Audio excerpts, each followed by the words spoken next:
Oh man, Chad's always going to beat me as far as charisma during the presentation goes.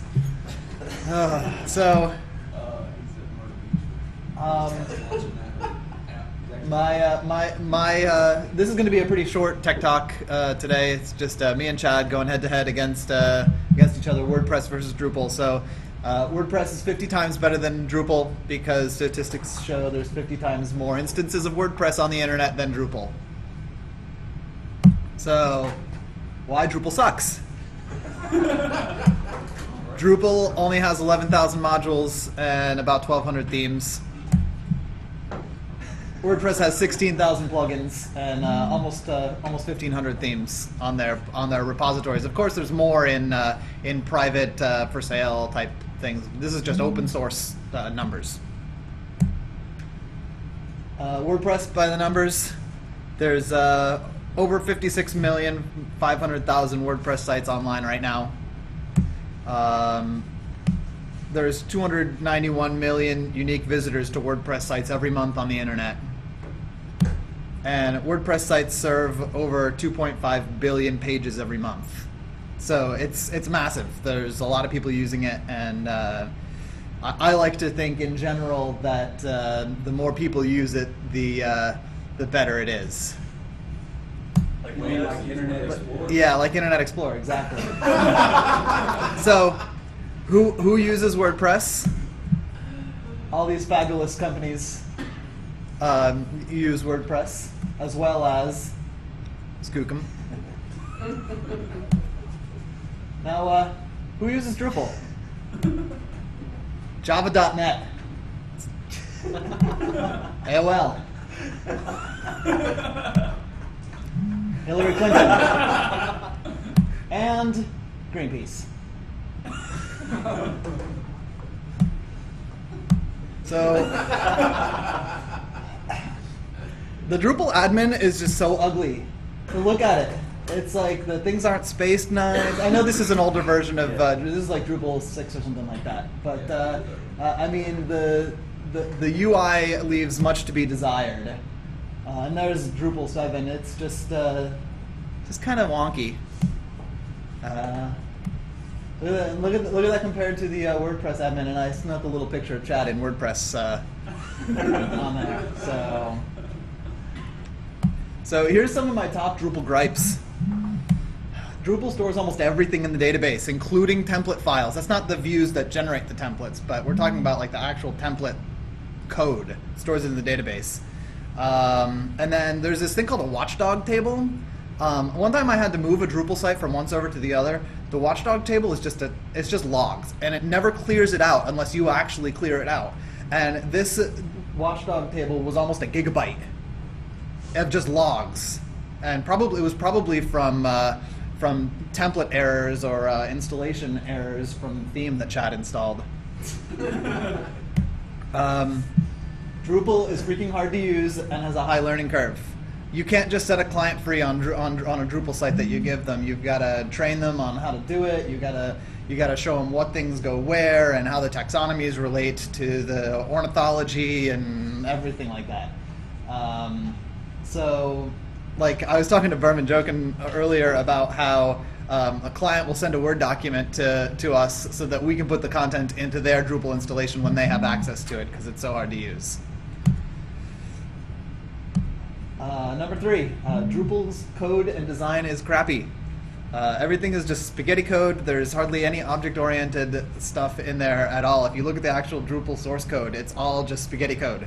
Whereas WordPress is nice and object-oriented in almost everything has a class. The URL rewriting has a class that you can use, and you can use its WP rewrite instance method and do anything you want to the current instance of the rewrite class, as well as the WP query. You can initiate new instances of WP query and stuff like that. So, and then Drupal's just in general not a friendly organization. They launched a campaign a few years ago to snuff out all of the websites that had Drupal in their domain name. So it's like drupalsucks.com. There's like nothing there now because Drupal launched all these cease and desist things against them. So they're just generally not a nice organization when it comes to things like open source. I mean, if it's open source, then why not let people use your name too? So now finally, why WordPress? You get a site dashboard, no setup, no module to install. You get WYSIWYG editing, no setup, no module to install. You get categorization and tags, no setup, no modules to install. And you get auto upgrading themes and plugins, no modules, no setup. So, in conclusion, thank you.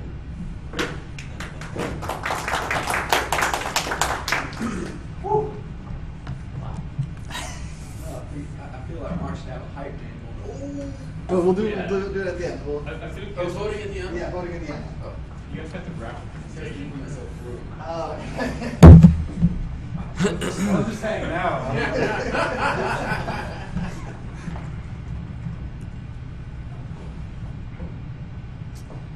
All right.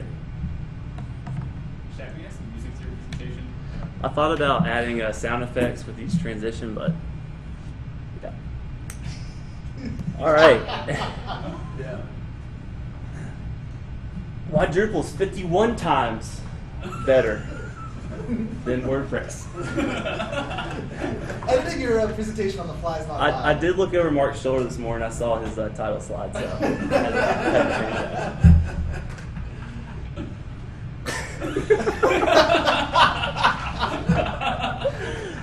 I see your flames.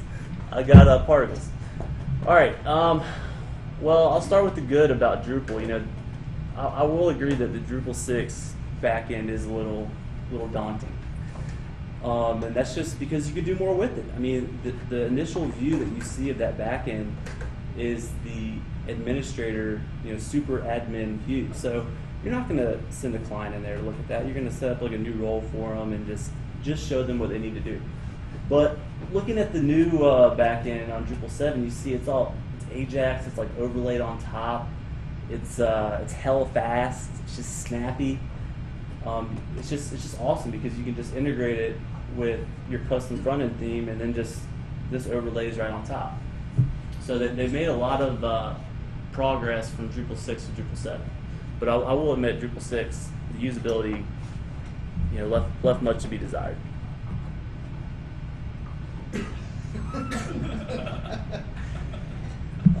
Easy deployment. Drupal, wherever you put it, it's going to run from there fine. So you throw it in a subfolder, it's going to be fine. You throw it on any web root, it just runs. You don't have to manually run all these queries in the database like with WordPress to update all your permalinks and all this stuff. And it's just easy. You just deploy the thing and you're good to go. So you can actually point multiple domains at the same code base. And we've done that in the past with other sites. They wanted 2 different sites, but they wanted driven off the same code base so they can cross-post to each site. And with Drupal, you can do that. With WordPress, it wants to know exactly what your domain name is, exactly where it lives. It stores all those permalinks right in the database, and it's just a pain.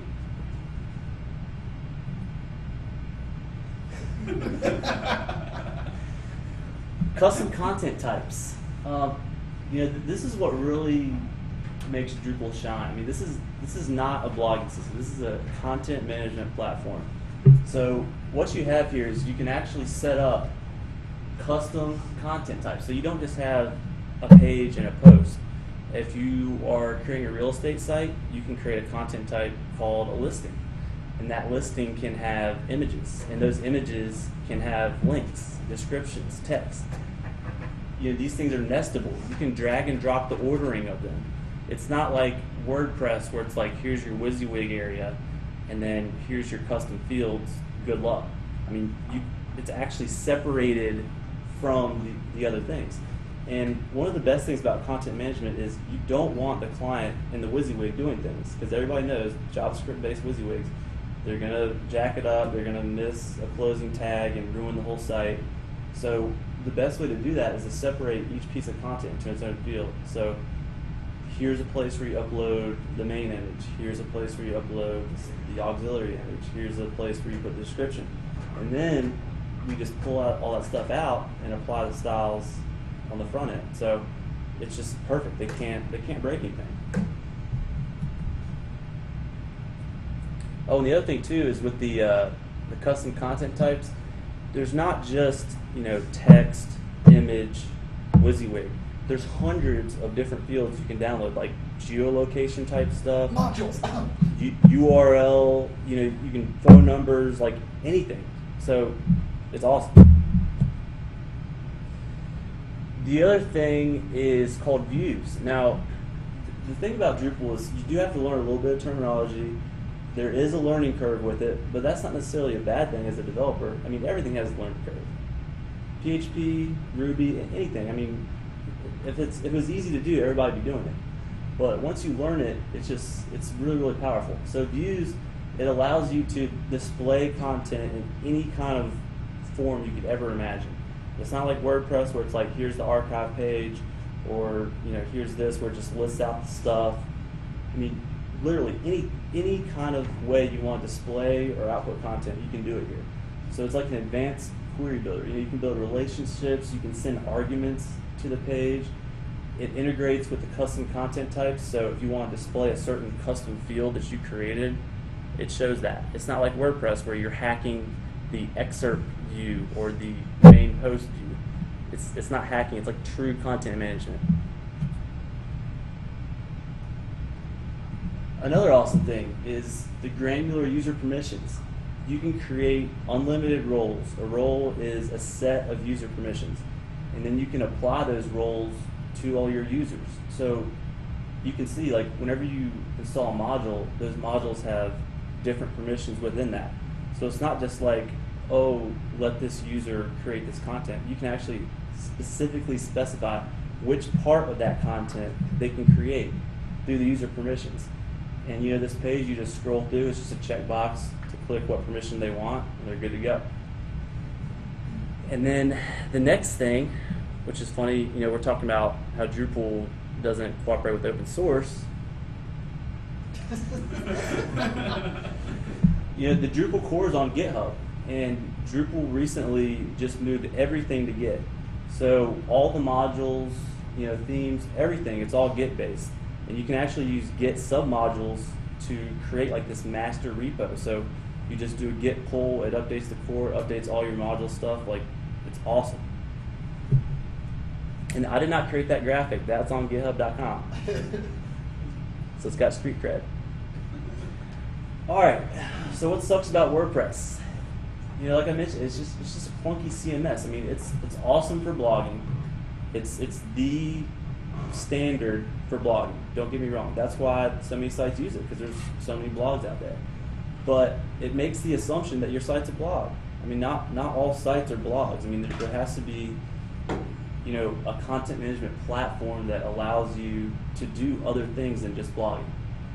And that's why WordPress is so easy, because it assumes that you're creating a blog, and it makes it really easy. But there's other kinds of sites. And transferring from staging to deployment, this was written by Mark about how to deploy a WordPress site. And it just shouldn't be that hard. It just really shouldn't be that hard. Fantastic query.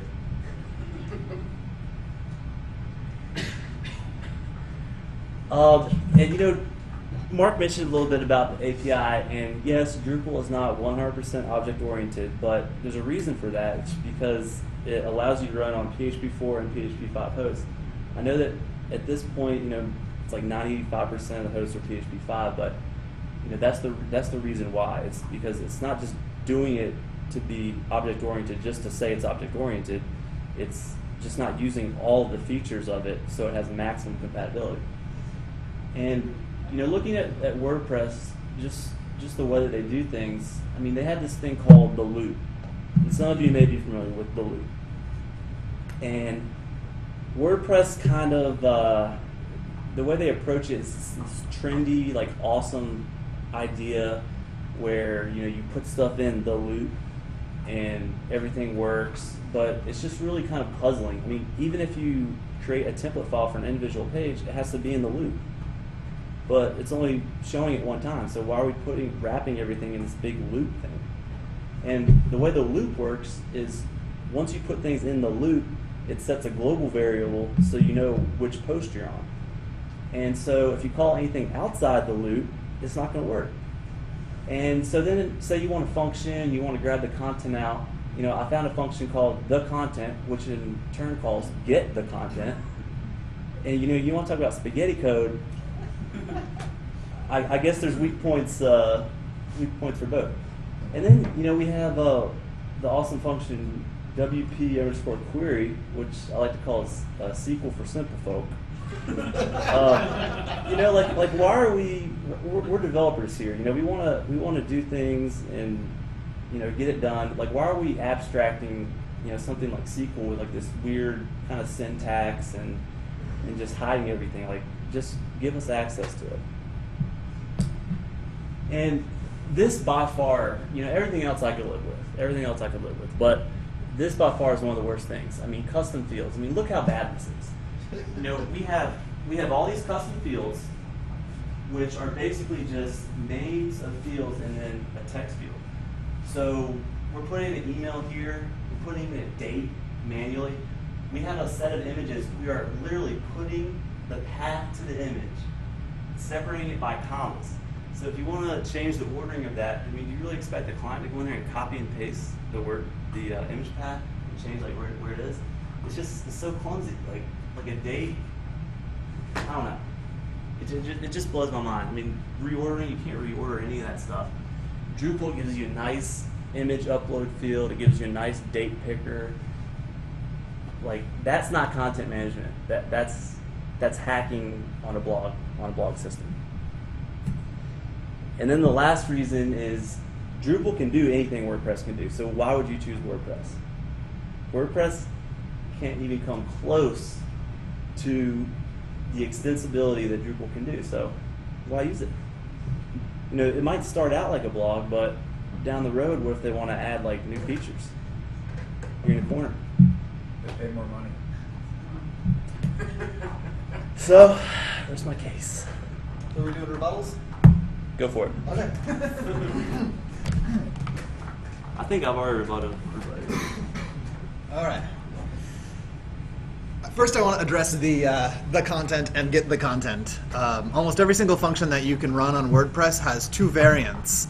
One of them calls the other. Get the content actually returns a string, whereas get the content queries the content queries get the content, gets that string and then echoes it. So you know everything that has a get underscore is going to return back to you the data, and then the other variant of that doesn't have the get underscore is going to actually echo the content that is returned to you. So it's actually a pretty ingenious system. You always know that if you've got one function, you can always just modify the name of that function to either echo it or return the variables back.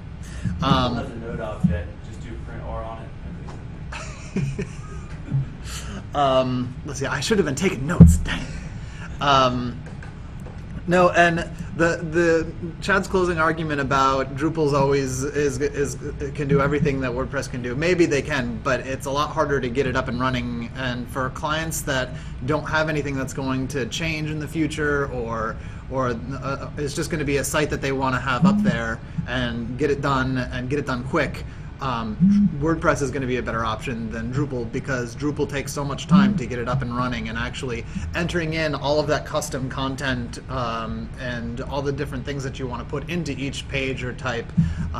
Also, WordPress does have custom post types now. You're not just wrangled into pages, static pages, and posts, blog posts. You can add all sorts of new contents. You can to it. You can create any type of page content that you want, and then you can also apply what that content actually can do. You can make a page type that doesn't have a title.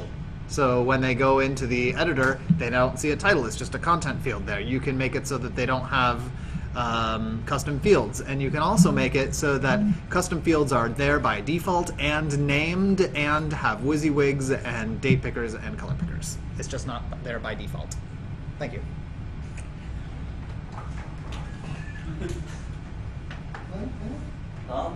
You know, I'll be honest, I have not messed with WordPress is doing custom, what do they call it, custom content types? Custom post types. But I'm sure even if it does allow you to do basic custom content fields, there's still, I bet you there's no way to nest them. Can you nest them?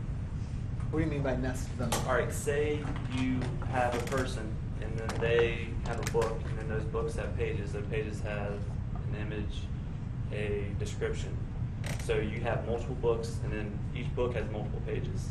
Well, you can have custom taxonomies, which are different than That's just content. categorizing. Right, but each category is that you can make it hierarchical, and then each category has a name and a description. So you can kind of do that, but it doesn't offer nearly the same amount of of extensibility for each single thing. But yes, you can make hierarchical.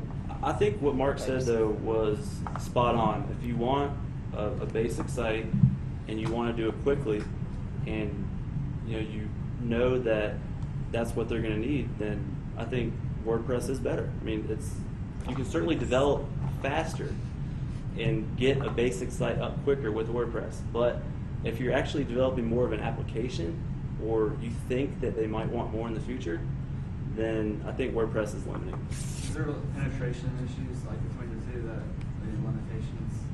What do you mean penetration? Like if this was going on a corporate environment, is WordPress going to be as subpar as far as penetration testing goes?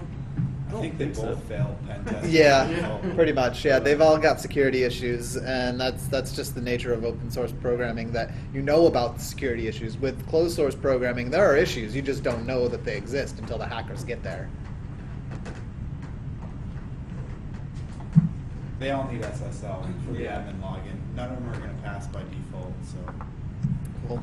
it really depends on how paranoid the client is. Good job. You too.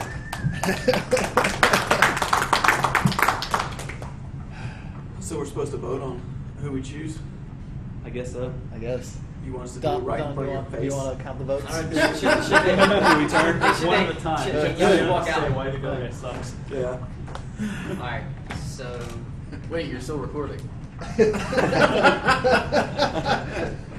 Play it back later. Let's see. Who's for WordPress? Wow, that many. For what type of... No, it's just let's go on presentation. All right, forget about technology. Who do you pick for presenter? Mark. Chad. Wait. I'm gonna give Mark a for either vote. of them. Oh. I voted for Mark, by the way. Alright, it's unanimous, Chad. He means you in a project this afternoon. Wasn't totally unanimous. For what? The presentation or the... Yeah. But what about WordPress and Drupal? I mean, how can you decide that? Like Corey said.